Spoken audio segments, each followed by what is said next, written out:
Welcome to a Tech Moment on Cannabis Tech. I'm your host, Christina Etter. In this podcast, we take just a few minutes to talk about some of the exciting science and technology that's driving the cannabis and hemp industries forward. And let me tell you, it doesn't get any more exciting than the guest that I have today. From music to television, cannabis, and consumer electronics, the Dr. Greenthumb brand is one of the most recognizable cannabis brands in the nation. Building an empire from his own experiences, today's guest has his fingers in a little bit of everything in the cannabis industry, from cultivation to consumption. It's my honor and privilege to welcome to the show today, frontman for Cypress Hill and cannabis industry mogul, BReals. Well, thank you for having me, and I appreciate y'all and what you do. This is important, like spreading the word. Thanks so much for taking a little bit of your time today for our audience here at Cannabis Tech. The first thing I really want to kind of dive into is just a little bit of your history. I mean, everybody, I think, kind of knows the Cypress Hill story. Everybody's familiar with who you are in terms of music. But I want you to talk to us a little bit about your background in cultivation and kind of what was that aha moment that you said, you know what, let's do this. Let's bring this cannabis to the market. Well, for me, cultivating was always, just fun and a hobby. So, that's where it started off early on. And when I met my partner, Kenji, in 1995, 96, we had a love for cannabis, that pretty much connected us, aside from us being friends and loving hip hop music and all that stuff. And martial arts, the thing that connected us was that we loved cannabis and, we love to cultivate. So, I started in my backyard as a lot of people did, and eventually moved it into my garage and did that whole progression. And Kenji took that and went beyond that. And he did all the diligence for us in terms of cultivating, because realistically, once my music career began to go, I couldn't really be in the grow rooms as much. You know what I mean? So he basically took what we were both passionate about, and he took command of that side of it. But yeah, I mean, I'm going to say, yeah, we started probably 95, 96, maybe late 96. And, again, we started from my garage and evolved into where we are now. But, yeah, in my garage, I think it was the first time we tried cultivating like indoors. It was Right. It was an experiment. But Kenji became really good at that part. And, at that point, we both sort of just were like trying to learn it, because we were both green at that time, in terms of the indoor culture and whatnot, because that was new at the time for us. The only indoor stuff that we had ever heard of or seen were pictures from Amsterdam, because, they had their indoor situation well before us here in Southern California. And, so we pretty much took note of everything they were doing and tried to do something like that here. So tell me what it's been like then, from those days that you talk about back in 95, 96, and this evolution that we've seen, not only just with your brand and the growing of the brand, but the cannabis industry in general. Did you ever imagine being where we are today? Well, we hoped we'd be where we are today. As advocates and activists on the Cypress Hill side in the music, we preached about it. We told people about the possibilities and what we wanted, right? And fortunately, people fought enough and got out there and made it happen. And here we are so many years later. But it's all been trial and error, really, because, for as long as cannabis has been around, this industry is very new.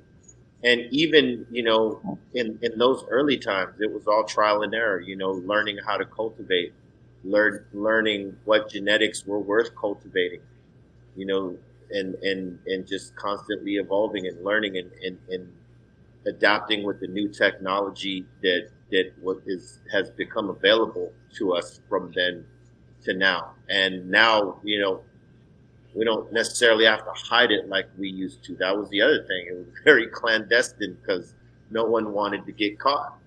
So Right. a lot of jumping through hoops, and just a lot of levels to go through.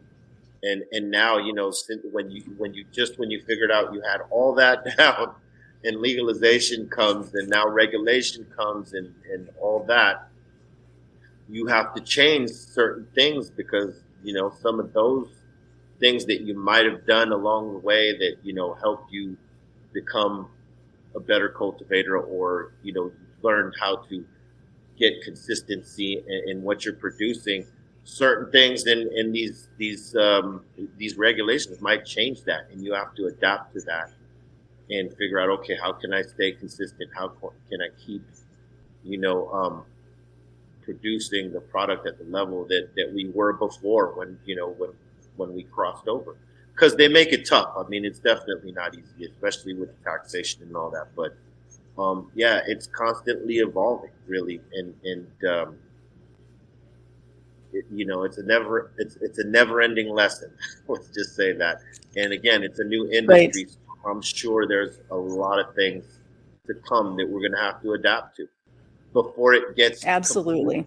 before it gets completely dialed into where we're all happy. You know, I mean, I think we are happy now because we have the opportunity to operate in a legal market in obviously certain places, and to develop this industry and culture and whatnot. So we're definitely grateful and appreciative for that, but a lot has to be done to fix it, make it more efficient, make it fair to the consumer and the operators. So, you know, it's a constant struggle, but, you know, it's worth it in the end. Now, in terms of brand differentiation, which is becoming so important in this industry right now, as more and more companies start to jump into the mix and more states start to legalize, there's all of this competition going on. Now, obviously you kind of have a leg up with the Dr. Greenthumb brand because you come into this industry already fairly well known. What kinds of things are you doing with that brand though to differentiate yourself from other cannabis brands, and what are you doing with your processes that are a little different? Well, you know, I think, you know, what makes us different is obviously I've been in the music industry for 30 years, and within those 30 years, we've, you know, done advocacy work, activism, and, you know, promoting the culture through the music, and that is something that is definitely different than most brands. They don't have that at their fingertips. They can collaborate with other artists and ask them to, you know, do what is the equivalent of product placement, but that's something we've been doing for a long time. You know, as far back as 1997, 98, when we released the Dr. Greenthumb single, where I referenced the Kush plant, something in Tangerine Dream and stuff like that. And that at that point, you know, we were like pioneering product placement in songs back then. So when I transitioned over from the music, well, not transitioned over, but because I still do music, but coming into to the cannabis market, it was an easy transition for me because we had already gotten people familiar with this name, Dr. Greenthumb. We've gotten them familiar with a couple of the things that we cultivate ourselves, and we planted the seed in people's subconscious through music. So it gave us a definite distinction because it's something, you know, even without having the experience of the cannabis aspect of it. And so once you have that, it ties it all together. So that's the one thing we definitely have to have heads up on. And we continue to have that because we still make music, and a lot of the music that I've made with Burner as of late, 4 albums, we were pretty much using the product placement theory in those albums, cross promoting our brands, Cookies and Greenthumb, cross promoting our strains and genetics and products that we would be putting out in the future or that were out at that point. And it drove a lot of people to us using that method. And what we're doing is just trying to be distinct, is just stay ahead, keep doing what we're doing, and developing new products under our insane line, which is under Dr. Greenthumb, and just give people an experience, because I think that's what people want more than anything, an experience. I mean, they can go buy cannabis anywhere.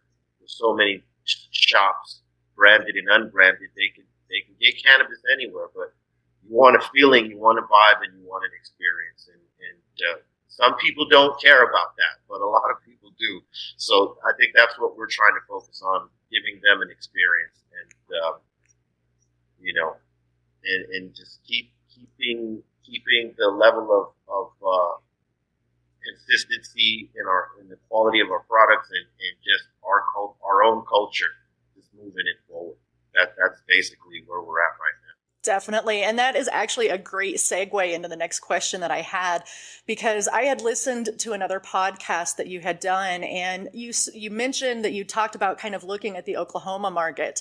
I'm curious, are you still looking to expand out that direction? And are you looking at other states? Because let me go on the record to say that Colorado would like to have the Dr. Greenthumb experience too. Oh, absolutely. Absolutely. We would love to be in Denver. Denver is one of the places that has always gave love to Cypress Hill, no matter, if we had an album out or we didn't have one. They were always coming to the shows, and it's a deep cannabis culture down there.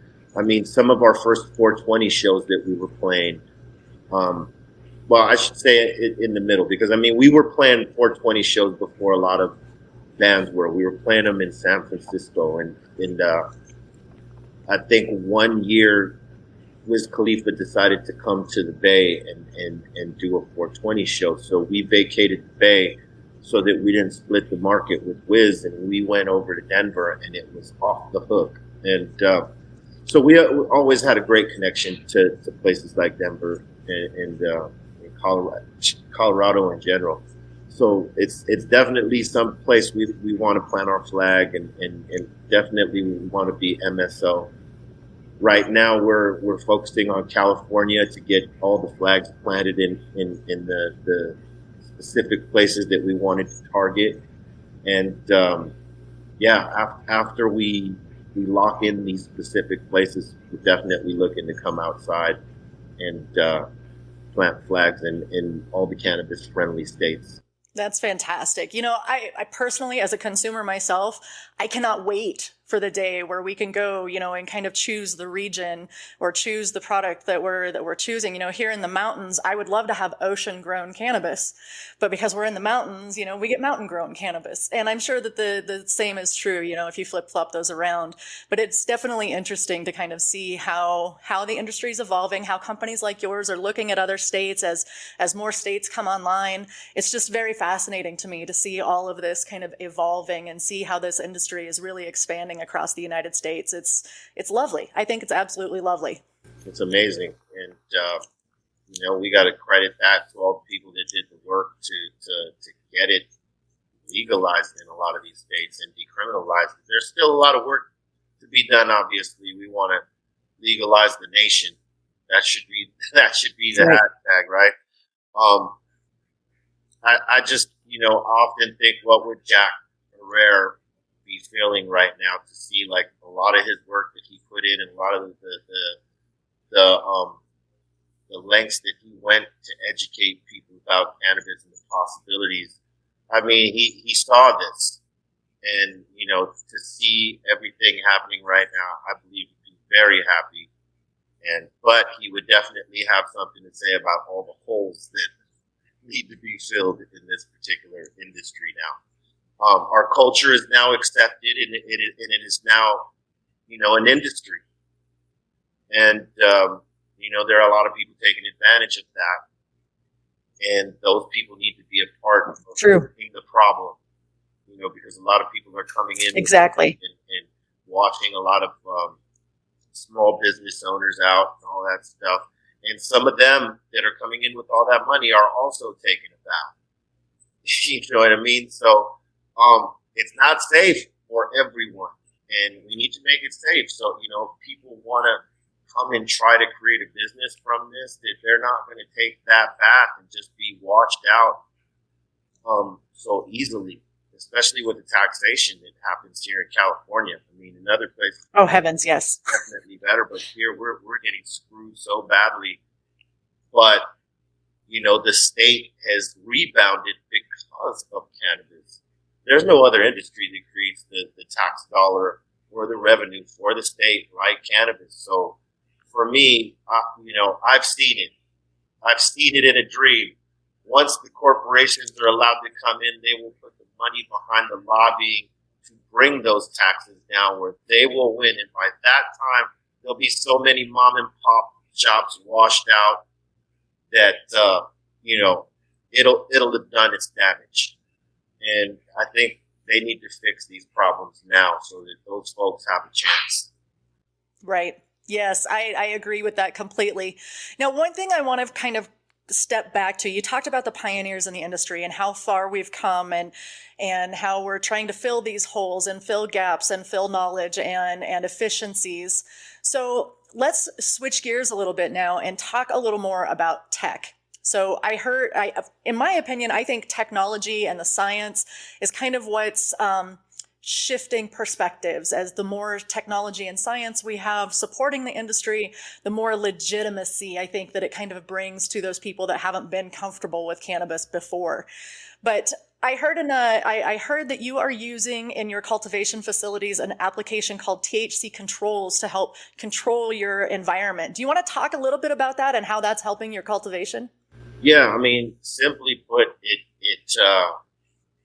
helps you supervise your cultivation, but it also records the data necessary to figure out what room is producing at the rate you would like it to, and you can copy what's going on there. You see the data for each room, what is different, what's working more than the other, and you can take that and apply it to all the different rooms, or you can see what is going wrong, what needs to be corrected, and it's basically to record that data and to be able to control the environment without you necessarily having to be there. I mean, we all know we got to have hands-on people there in case it requires actual hands to be put on the plant or something to be replaced. But in terms of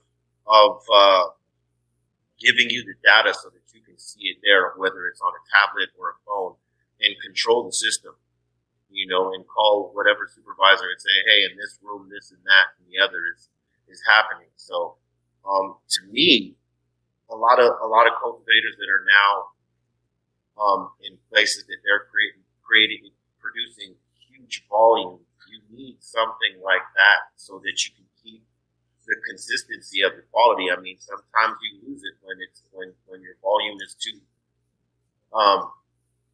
when you're creating such a big volume, and you're trying to keep track of what room's doing what. If you don't have anything in place, it could be that this room is getting a certain amount of nutrient that this is getting, or there may be a variation in what nutrients are being put in this room as opposed to that one. And this one can record all that and give you that information so that you can make the needed adjustments to get everything dialed in properly.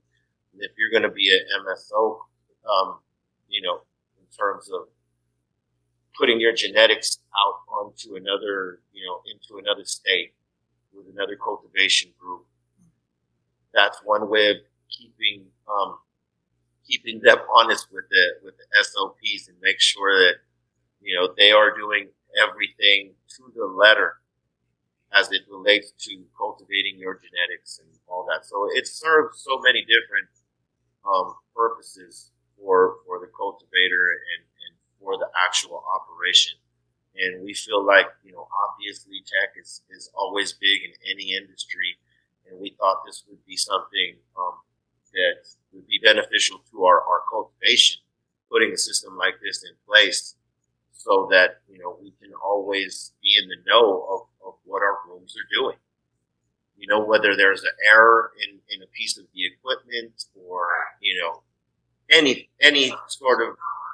sort of variable that you wouldn't want to happen. It can detect that and tell us, So we felt this would be useful to us and beneficial and help our efficiency. So with that, we felt that was it wasn't even a gamble. It was a no-brainer. Right. We had to get involved in that. And now I believe Stizzy is using it, and one of the cookies locations is also using THC controls.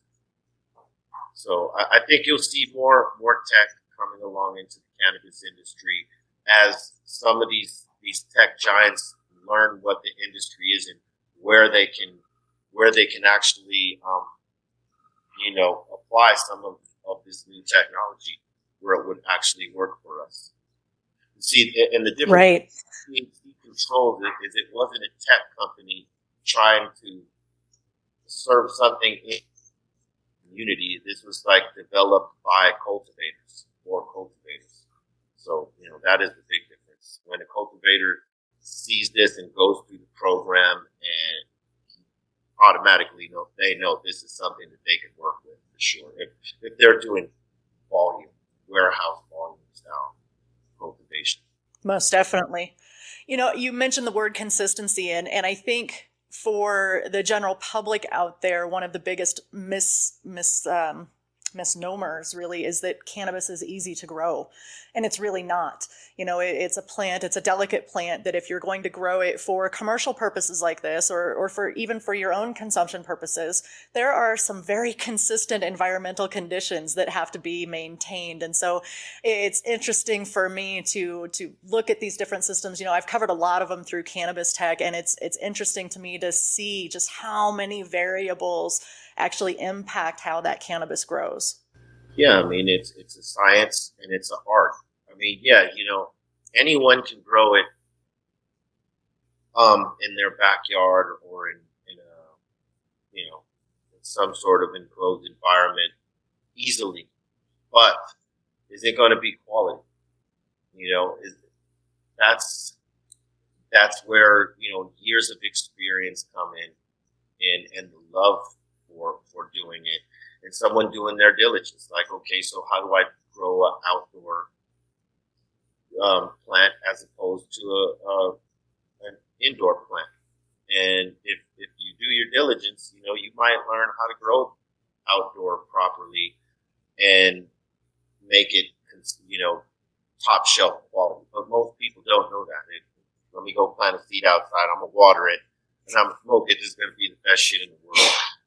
It doesn't work like that. It's definitely a science and an art. You gotta have love and passion for it, but you also have to want to do the diligence and your homework on how do I consistently produce top shelf cannabis, and especially with the indoor growth. I mean, that is the toughest because there's so many variables there. Outdoor, it's not as hard.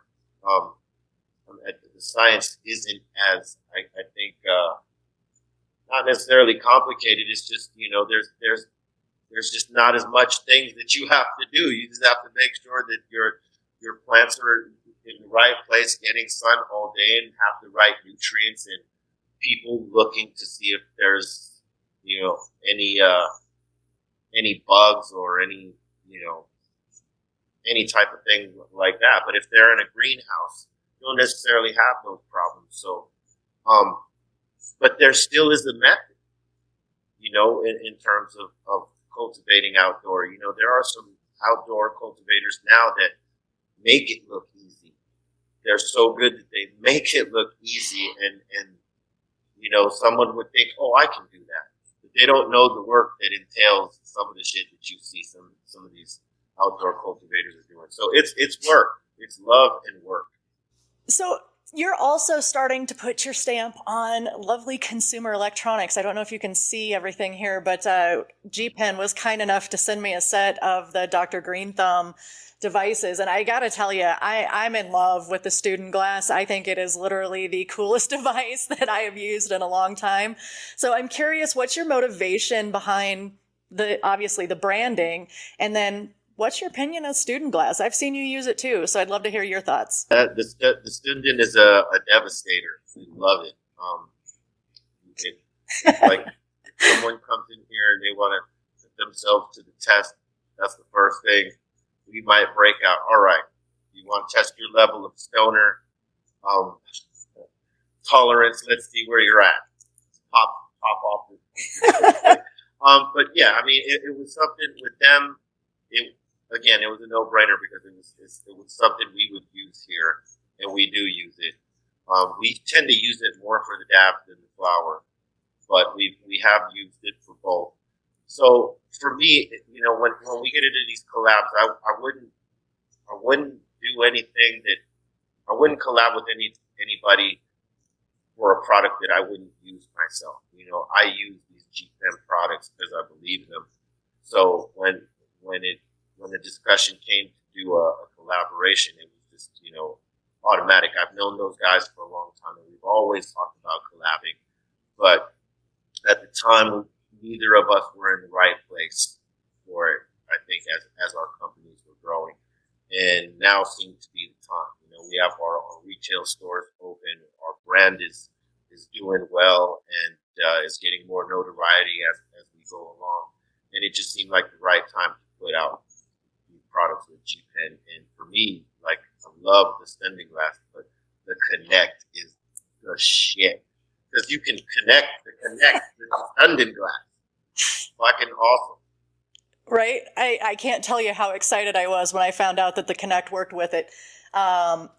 Because I've been using a Connect for about a year, and I absolutely love that device too. So as soon as I learned that they could incorporate that with Stündenglass, I was like, wow, that's incredible. I absolutely love it, and it's fun to see your brand on stuff like this. And I got to agree with you. I think GPen is probably one of the top device manufacturers in the industry, and I'm just very impressed with this whole line of products that they've sent to us. We've used them all, and I just think they're phenomenal. So good for you on a great partnership there, because those are phenomenal devices. Thank you, and salute to them. Again, we had been talking about it for a long time. It's just finding the right time to actually do it. And I for one, am glad people have been hitting me with a lot of great feedback on the devices, and been getting tagged for everybody who's got one, and on my Dr. Greenthumb podcast, we've been giving away some dashes and the X-Drones and Stündenglass. But when we do a giveaway on the Stünden, that they are so stoked on that because that's their stoner metal. You know what I mean? And so they wait for that giveaway. But yeah, I couldn't be happier with that collab, and salute to them for believing this would be a great one. So, since you're talking about vision, let's talk about your vision. What do you see? What's in your crystal ball for the future? Not just for Dr. Greenthumb, but cannabis in general. What do you see here? I think you're going to see more tech, more devices, definitely more flavors, and I think we're going to see a lot of cool things in the future. My only hope is that they fix what's going on here in California again with that taxation. It's imperative they do that. But in terms of cannabis in the industry, I see it evolving and growing, and we're just getting started. It's a new industry. I mean, yes, cannabis has been around forever, black market style and all that, but this industry is very young, so I think we've yet to see, the great things that can happen. Absolutely. Well, I have absolutely thoroughly enjoyed having you on the show today and hearing about all of the great things that are coming from the cannabis industry, from the Dr. Greenthumb brand. Like I said, we're excited to see you start to expand and become that MSO in multiple states. And we look forward to success in all the adventures that you're into right now. And it's just so exciting to have you on the show and to see everything that you've got your fingers in.